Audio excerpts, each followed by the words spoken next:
नमस्कार दोस्तों, मैं हरिप्रसाद चौधरी, आपका बड़ा भाई, सहयोगी व मोटिवेटर, आपके अपने यूट्यूब चैनल मंथन पब्लिकेशन पर आप सभी का फिर से हार्दिक स्वागत और अभिनंदन करता हूं।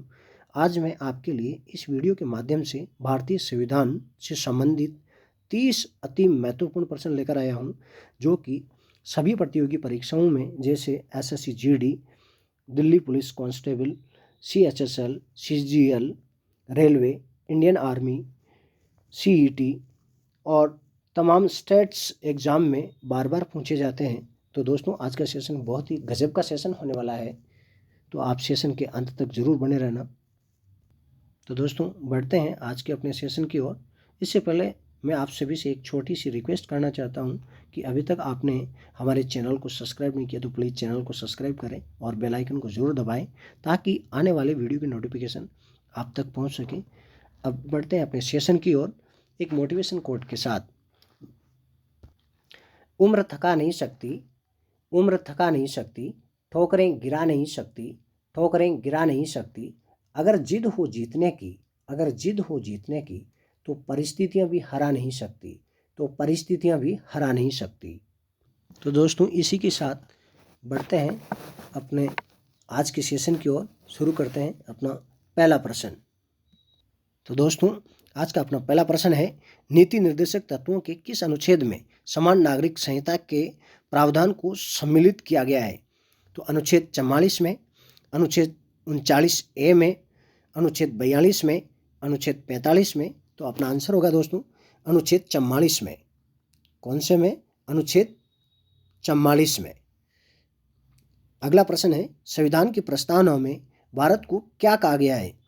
सर्वसत्ताधारी, धर्मनिरपेक्ष गणराज्य, धर्मनिरपेक्ष गणराज्य, समाजवादी, लोकतांत्रिक, धर्मनिरपेक्ष गणराज्य, समाजवादी, धर्मनिरपेक्ष। तो दोस्तों, अपना आंसर होगा समाजवादी धर्मनिरपेक्ष, यानी कि डी। अपना आंसर क्या होगा? समाजवादी धर्मनिरपेक्ष, यानी कि डी। अब बढ़ते हैं अपने अगले प्रश्न की ओर। अपना अगला प्रश्न है, विश्व का सबसे बड़ा लिखित एवं सर्वाधिक व्यापक संविधान किस देश का है? ब्रिटेन का, कनाडा का, भारत का, दक्षिण अफ्रीका का। तो अपना आंसर होगा दोस्तों भारत, यानी कि सी। अपना आंसर क्या होगा? भारत, यानी कि सी। निम्नलिखित कथनों में से कौन सा कथन सही है? भारत एक नाममात्र का राजतंत्र है, भारतीय संविधान अध्यक्षात्मक है, भारत एक कुलीन तंत्र है, भारत एक संसदात्मक प्रजातंत्र है। तो दोस्तों, अपना आंसर होगा भारत एक संसदात्मक प्रजातंत्र है। भारत एक क्या है? संसदात्मक प्रजातंत्र। बढ़ते हैं अपने अगले प्रश्न की ओर। तो दोस्तों, अपना अगला प्रश्न है, धर्मनिरपेक्ष देश से क्या तात्पर्य है? सभी नागरिक कानून के सामने समान है, उसका राज्य स्तर पर कोई धर्म नहीं है, वयस्क को चुनाव में मत देने का अधिकार है, भाषण देने की स्वतंत्रता है। तो अपना आंसर होगा दोस्तों बी, यानी कि उसका राज्य स्तर पर कोई धर्म नहीं है, उसका राज्य स्तर पर कोई धर्म नहीं है। अगला प्रश्न है, भारतीय राजनीतिक व्यवस्था में निम्नलिखित में से सर्वोच्च कौन है? सर्वोच्च न्यायालय, संविधान, सांसद नहीं है दोस्तों, ये मिसप्रिंट है, ये संसद है। अगला है अपना धर्म। तो दोस्तों, अपना आंसर होगा बी, यानी कि संविधान। अपना आंसर क्या होगा? बी, यानी कि संविधान। बढ़ते हैं अगले प्रश्न की ओर। अपना अगला प्रश्न है, भारत का संविधान अपनी शक्ति किससे प्राप्त करता है? भारतीय स्वतंत्रता अधिनियम 1947 से, सभी लोगों द्वारा प्रतिनिधित्व संविधान सभा से, भारत की जनता से, राष्ट्रपति तथा सर्वोच्च न्यायालय से। तो अपना आंसर होगा दोस्तों भारत की जनता से, यानी कि सी। अपना आंसर क्या होगा? भारत की जनता से, यानी कि सी। अगला प्रश्न है, भारत में वेद प्रभुसत्ता निहित है? राष्ट्रपति में, मंत्रिमंडल में, न्यायपालिका में, संविधान में। तो दोस्तों, अपना आंसर होगा संविधान में, यानी कि डी। अपना आंसर क्या होगा? संविधान में, यानी कि डी। बढ़ते हैं अगले प्रश्न की ओर। अपना अगला प्रश्न है, भारतीय संविधान की संरचना किस प्रकार की है? संघीय, एकात्मक, कठोर, कुछ एकात्मक, कुछ कठोर। तो दोस्तों अपना आंसर होगा कुछ एकात्मक, कुछ कठोर, यानी कि डी। अपना आंसर क्या होगा? कुछ एकात्मक और कुछ कठोर, यानी कि डी। अगला प्रश्न है, निम्नलिखित संविधान की लिखित संविधान की अवधारणा ने सर्वप्रथम कहाँ जन्म लिया? फ्रांस में, स्विट्जरलैंड में, संयुक्त राज्य अमेरिका में, ब्रिटेन में। तो दोस्तों अपना आंसर होगा फ्रांस में।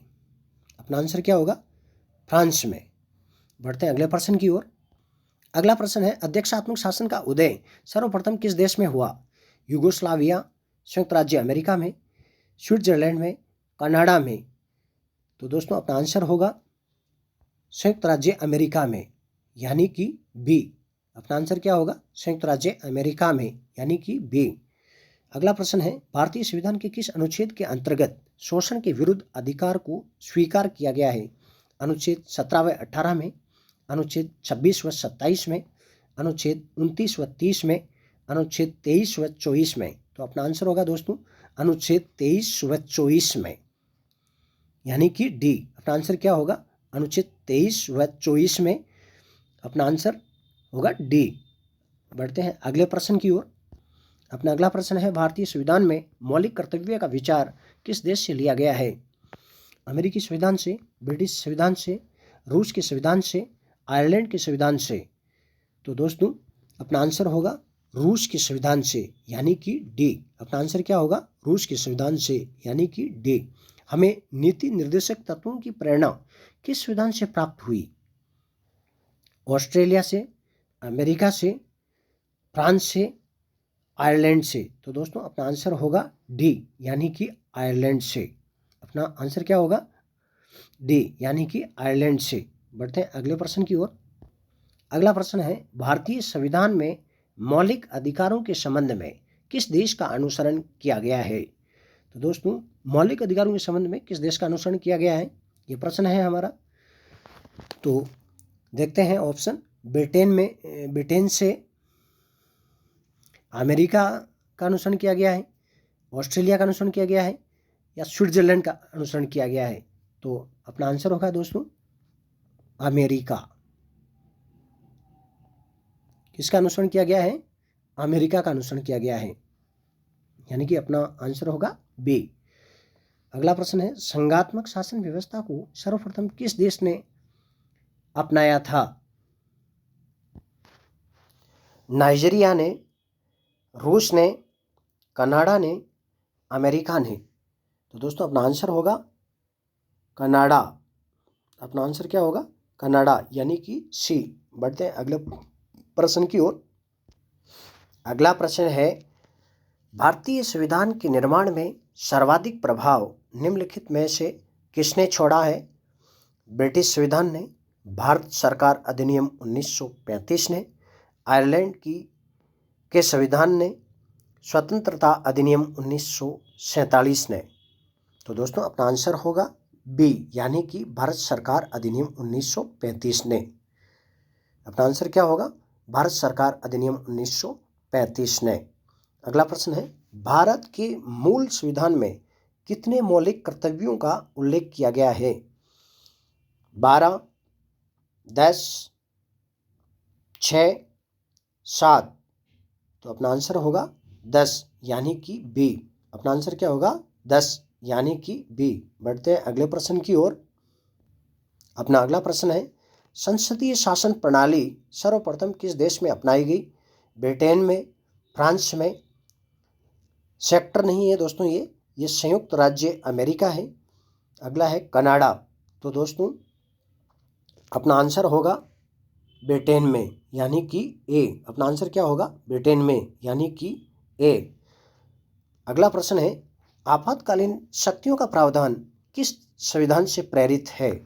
संयुक्त राज्य अमेरिका के संविधान से, कनाडा के संविधान से, जर्मनी के, ये विमल नहीं है दोस्तों, ये वीमर संविधान है, वीमर संविधान से, ऑस्ट्रेलिया की संविधान से। तो दोस्तों अपना आंसर होगा जर्मनी के वीमर संविधान से, जर्मनी के वीमर संविधान से, यानी कि सी। बढ़ते हैं अगले प्रश्न की ओर। अगला प्रश्न है, वर्तमान में भारतीय संविधान में कुल कितनी अनुसूचियां हैं? 10 अनुसूचियां, 12 अनुसूचियां, 14 अनुसूचियां और 8 अनुसूचियां। तो दोस्तों अपना आंसर होगा बी, यानी कि 12 अनुसूचियां। अपना आंसर क्या होगा दोस्तों? बी, यानी कि 12 अनुसूचियां। अगला प्रश्न है, संविधान की किस अनुसूची में प्रत्येक राज्य तथा संघ राज्य क्षेत्रों के लिए राज्यसभा में स्थानों के आवंटन की व्यवस्था की गई है? प्रथम अनुसूची में, द्वितीय अनुसूची में, तृतीय अनुसूची में, चतुर्थ अनुसूची में? तो दोस्तों अपना आंसर क्या होगा? चतुर्थ अनुसूची में। अपना आंसर होगा डी, यानी कि चतुर्थ अनुसूची में। बढ़ते हैं अगले प्रश्न की ओर। अगला प्रश्न है, भारतीय संविधान की 8वीं अनुसूची का संबंध है दल बदल से, 22 भाषाओं से, जनजातीय क्षेत्रों से, पंचायती राज से? तो दोस्तों अपना आंसर होगा 22 भाषाओं से, यानी कि बी, 22 भाषाओं से, यानी कि बी। अगला प्रश्न है, दल बदल के आधार पर निर्वाचित सदस्यों की योग्यताओं से संबंधित विवरण किस अनुसूची में दिया गया है? 8वीं अनुसूची में, 9वीं अनुसूची में, 10वीं अनुसूची में, 12वीं अनुसूची में?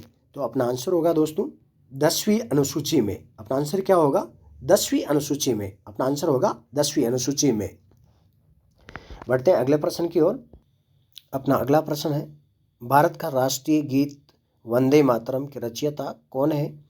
रविंद्रनाथ टैगोर, माखनलाल चतुर्वेदी, बंकिम चंद्र चटर्जी, देवेंद्रनाथ टैगोर? तो दोस्तों अपना आंसर होगा सी, बंकिम चंद्र चटर्जी। अपना आंसर होगा बंकिम चंद्र चटर्जी, यानी कि सी। अगला प्रश्न है, भारतीय संविधान की अनुसूचियों में से कौन सी एक राज्य के नामों की सूची तथा उसके राज्य क्षेत्रों का ब्यौरा देती है? प्रथम अनुसूची, द्वितीय अनुसूची, तृतीय अनुसूची, चतुर्थ अनुसूची? तो दोस्तों अपना आंसर होगा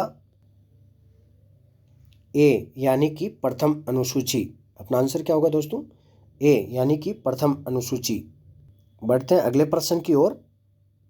अगला प्रश्न है, यदि भारतीय संघ को एक नए राज्य का सृजन करना हो तो संविधान की निम्नलिखित अनुसूचियों में से किसी एक को संशोधित किया जाना चाहिए? प्रथम अनुसूची को, द्वितीय अनुसूची को, तृतीय अनुसूची को और छठी अनुसूची को? तो दोस्तों अपना आंसर होगा प्रथम अनुसूची को। किस अनुसूची को? प्रथम अनुसूची को। अगला प्रश्न है, भारतीय संविधान की 9वीं अनुसूची को संशोधित किया गया है? प्रथम संविधान संशोधन द्वारा, 7वें संविधान संशोधन द्वारा, 9वें संविधान संशोधन द्वारा, 42वें संविधान संशोधन द्वारा? तो अपना आंसर होगा प्रथम संविधान संशोधन द्वारा। अपना आंसर क्या होगा दोस्तों? प्रथम संविधान संशोधन द्वारा, यानी कि ए। अब अगला प्रश्न है, भारतीय संविधान की प्रस्तावना में शामिल नहीं किया गया है धर्मनिरपेक्ष, समाजवादी, लोकतांत्रिक, विकेंद्रीकृत? तो दोस्तों अपना आंसर होगा विकेंद्रीकृत, यानी कि डी। अपना आंसर क्या होगा? विकेंद्रीकृत, यानी कि डी। अगला प्रश्न, भारतीय संविधान निर्माण में संवैधानिक सलाहकार कौन थे? Doctor B R. Ambedkar, B N. Rao, doctor Rajendra Prasad, Govind Vallabh Pant? तो दोस्तों अपना आंसर होगा बी.एन. राव। अपना आंसर क्या होगा? बी.एन. राव, यानी कि बी। तो दोस्तों कैसे लगा आज का सेशन? कमेंट करके ज़रूर बताएं, और आप अगला वीडियो किस टॉपिक पे चाहते हैं ये भी आप कमेंट करके ज़रूर बताएं। और वीडियो देखने के लिए आप सभी का बहुत बहुत धन्यवाद।